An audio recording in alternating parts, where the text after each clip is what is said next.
नमस्कार साथियों और प्यारे बच्चों। जैसा कि आप सभी को मालूम है कि अभी लॉकडाउन की स्थिति बनी हुई है और सभी जो कॉलेज हैं और जो स्कूल हैं वो बंद है। तो इसी चीज़ को ध्यान में रखते हुए आज से हम कक्षा 10 गणित विषय के कुछ चैप्टर्स वाइज वीडियोज आपके लिए मैं लेकर के आने वाला हूं, ताकि आप घर बैठ कर के इन वीडियोज की सहायता से जो सभी चैप्टर्स हैं उनको ध्यान से समझने की कोशिश करें। तो आज का जो पहला जो हमारा चैप्टर है कक्षा 10 गणित का, वो है वैदिक गणित से संबंधित लेसन है।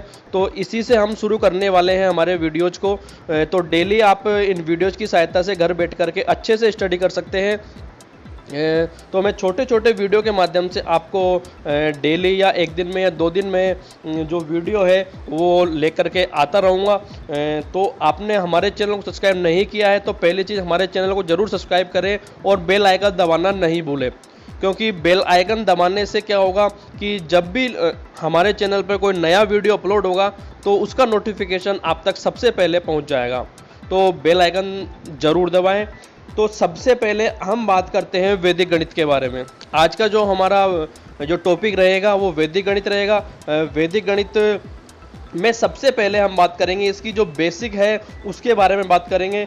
तो सबसे पहले हम बात करें कि जो वैदिक गणित है तो उसके प्रणेता की अगर हम बात करें कि जो इसके जन्मदाता थे वो जन्मदाता कौन थे, तो इसको आप ध्यान रख सकते हो। स्वामी भारती कृष्ण तीर्थ एक ये महान संत हुए थे और इन्हीं संतों के द्वारा वैदिक गणित का प्रतिपादन किया गया और इन्हीं को इस वैदिक गणित का संत माना जाता है, स्वामी भारती कृष्ण तीर्थ। तो ये आपकी जानकारी के लिए आपको जरूर ध्यान रखना चाहिए।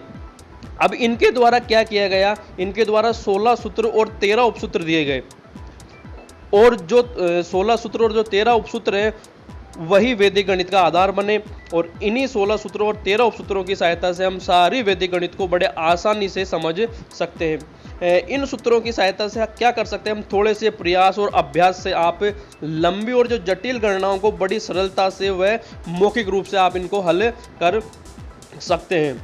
तो वैदिक गणित स्टार्ट करने से पहले सबसे पहले हमें जो वैदिक जो गणित में जो बेसिक जो टर्म है, जो बेसिक शब्दावली है वो हमें सीखना, वो हमें समझना बहुत ज़रूरी है। अगर बेसिक शब्दावली हमने अगर नहीं सीखी वैदिक गणित में तो हमें आगे समझने में समस्या खड़ी हो सकती है। तो सबसे पहले हम जो वैदिक गणित में जो बेसिक टर्म है जो बार बार हमें काम आने वाली है उनको हम बारी बारी से समझने की कोशिश करते हैं। तो सबसे पहले हम बात करें पूर्व संख्या या अंक की। ये क्या होता है, बार बार वैदिक गणित में जब भी हम क्वेश्चन सॉल्व करेंगे आगे के वीडियोज में तो बार बार हमें ये जो टर्म है काम आने वाली है। तो हम बात करते हैं पूर्व संख्या या अंक। तो क्या है पहले की संख्या या अंक, इसको समझने के लिए एग्जाम्पल आप यहाँ पे समझ सकते हो। 785 में अंक 5 का पूर्व अंक, पूर्व मतलब पहले वाला अंक, किसका पहले वाला 5 का पहले वाला पूर्व अंक क्या होगा 8। तो आप आराम से इसको समझ सकते हो। बात करें संख्या की, मान लीजिए हमें लिखा हुआ है 25 × 65 में संख्या 65 का पूर्व संख्या क्या होगी, तो आपका आंसर होगा 25। तो आप आसानी से पूर्व संख्या या पूर्व अंक बता पाएंगे। अब हम बात करते हैं दूसरी जो बेसिक टर्म है जो हमें सबसे ज़्यादा काम आने वाली टर्म है परम मित्र अंक। सबसे मोस्ट भी है ये, कई बार 1 नंबर में पूछ भी ले जाता है कि परम मित्र अंक किसे कहते हैं या क्या होते हैं। इनको हम पूरक अंक भी बोल सकते हैं। तो क्या होते हैं ये परम मित्र अंक, जब 2 अंकों का योग 10 होता है तो वे एक दूसरे के परम मित्र अंक कहलाते हैं। अर्थात अगर 2 अंक ऐसे हैं जिनका योग 10 हो रहा है तो वो दोनों अंक जो होंगे वो एक दूसरे के पूरक अंक कहलाएंगे। काफ़ी सारे जो अगर हम कैलकुलेशन करेंगे, काफ़ी सारे जो सवाल करेंगे तो उनमें ये परम मित्र अंक हमारा काम में आने वाला है। तो एग्जाम्पल में आप देख सकते हो 2 का परम मित्र अंक क्या होगा 8, क्योंकि 2 में हम 8 जोड़ेंगे तो 10 होंगे। और परम मित्र अंक की जो परिभाषा है वो भी यही कहती है कि जब 2 अंक का योग 10 हो जाए तो वो परम मित्र कहलाएंगे। तो 2 का परम मित्र 8 होगा, 9 का परम मित्र क्या होगा 1 होगा, 5 का परम मित्र 5 होगा और 6 का परम मित्र अंक 4 होगा। हम इसको परम मित्र भी बोल सकते हैं या परम मित्र अंक भी बोल सकते हैं और इसका एक और नाम है पूरक अंक। ज़्यादातर जो काम आएगा ये परम मित्र के नाम से ही हमें काम आने वाला है। चलिए आगे वाले टर्म देखते हैं हम। एकाधिक, एकाधिक का मतलब है एक अधिक। इसको हम एग्जाम्पल की सहायता से और अधिक समझने की कोशिश करते हैं। एकाधिक का मतलब देखिए, पहला लिखा हुआ है एग्जाम्पल, अंक 5 का एकाधिक। अब इसको ध्यान से समझिएगा, 5 का एकाधिक, तो 5 का जो एकाधिक है उसको हमें गणित में किस तरह से लिखना है, यहाँ पर लिखा हुआ है बराबर 5 और 5 के ऊपर एक बिंदी लगाई हुई है मैंने छोटी सी, तो यही हमें एकाधिक के रूप में लिखना है। अगर किसी भी अंक का हमें एकाधिक लिखना है तो उस अंक के ऊपर, एकाधिक में हमें उस अंक के ऊपर एक बिंदी लगानी है। तो बिंदी लगाने का मतलब उसको क्या पढ़ा जाएगा, 5 का एकाधिक। 5 के ऊपर अगर एक बिंदी लगी हुई है तो उसको क्या पढ़ा जाएगा, 5 का एकाधिक पढ़ा जाएगा। और इसका मतलब क्या होगा, 5 + 1 = 6। तो आज के बाद वैदिक गणित में जब भी हम एकाधिक की बात करेंगे, किसी अंक के एकाधिक की बात करेंगे, तो उसमें हमें एक जोड़ देना है और उसको लिखने का तरीका है उस अंक के ऊपर हमें एक बिंदी लगानी है। तो 5 का एकाधिक मतलब 5 के ऊपर एक बिंदी और इसका मतलब होगा 6। दूसरा 0 का एकाधिक, तो 0 के ऊपर एक बिंदी हमने लगाई तो एक हमने इसमें जोड़ दिया, तो 0 + 1 = 1 हो गया। तो 0 का एकाधिक 1 होगा। इसी तरह से तीसरे में आप देख सकते हो 26 में अंक 2 का एकाधिक। अगर हम बात करें 26 से संख्या है, इसमें अंक 2 का एकाधिक हमें करना है, तो बराबर हमने लिखा 2 का एकाधिक और 6। संख्या 26 है, इसमें अंक हमें दिया हुआ है 2 का एकाधिक करना है, तो हमने 2 पर एक बिंदी लगा दी, तो 2 का एकाधिक। और जब हमने बराबर लिखा तो 2 का एकाधिक हो गया 3, तो हमारे पास कितना हो गया, ये 36 हो गया।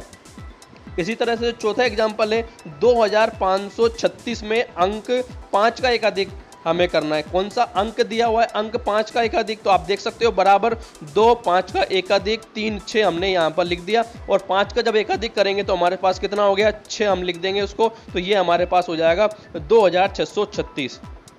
तो अगर दहाई के अंक पर है ये, तो हमने 10 जोड़ दिया इसमें, तो 26 का 36 हो गया। और अगर सैकड़ा के अंक पर है ये, 5 सैकड़ा के अंक पर है, तो हमने यहाँ पर 100 इसमें ऐड कर दिया, तो 2636। तो इस तरह से एकाधिक का मतलब हमने समझ लिया। इसको समझना बहुत जरूरी है।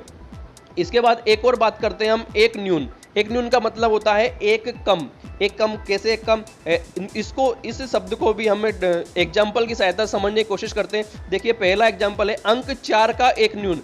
तो जब भी हम एक न्यून की बात करेंगे तो जिस भी अंक के एक न्यून की बात की जाएगी, उस अंक के नीचे हमें बिंदी लगानी है। एकाधिक में हमने बिंदी अंक के ऊपर की तरफ लगाई थी, और एक न्यून में हमें जो बिंदी लगानी है वो उस अंक के नीचे की तरफ लगानी है। तो और उसको पढ़ा जाएगा 4 का एक न्यून। तो हमने 4 के नीचे एक बिंदी लगा दी, एक न्यून, और एक न्यून मतलब एक कम हमने कर दिया, तो 4 का एक न्यून हो जाएगा हमारे पास 3। तो हमने लिख दिया 4 - 1 = 3। दूसरा एग्जाम्पल देखिए 25 में अंक 5 का एक न्यून। तो 25 में हमने लिखा बराबर 2, 25, और इसमें 5 जो अंक है उसका एक न्यून हमें करना है, तो 5 के नीचे हमने एक बिंदी लगा दी और इसको हमने एक कम कर दिया, तो हमारे पास आ गया 24। देखिए तीसरा एग्जाम्पल में हमने क्या लिया, 3 अंकों की संख्या लिए 629। 629 में हमने लिया अंक 2। अंक 2 का एक न्यून हमें करना है, अंक 2 का। तो देखिए यहाँ पर हमने अंक 2 के नीचे एक न्यून लगा दिया, तो हमारे पास क्या आ गया, बराबर 619 आ गया। तो ये जो बेसिक टर्म है, एक बेसिक टर्म और है आधार। ये थोड़ा आगे हमें काम आने वाला है। आधार, वैदिक गणित में जब भी आधार की बात होगी तो जो आधार हम लेंगे वो या तो 10 होगा, या 100 होगा, या 1000 होगा, या 10,000 होगा। अर्थात 10 के गुणज के रूप में हमें यहाँ पर सवालों को हल करने के लिए आधार लेने होते हैं। तो इसके अगले वाले क्लास में हम सबसे पहले वैदिक विधियों की सहायता से योग करना सीखने वाले हैं, कि वैदिक विधियों की सहायता से किस तरह से हम संख्याओं को, बड़ी बड़ी संख्याओं को बड़े आसानी से और कम समय में किस तरह से जोड़ सकते हैं। तो अगली क्लास में यही सीखने वाले हैं। तब तक आप इन टर्म को दोबारा से समझने की कोशिश कीजिए। इसके बावजूद अगर कोई समस्या है तो आप कॉमेंट में करके जरूर बताइए। जय हिंद, जय भारत।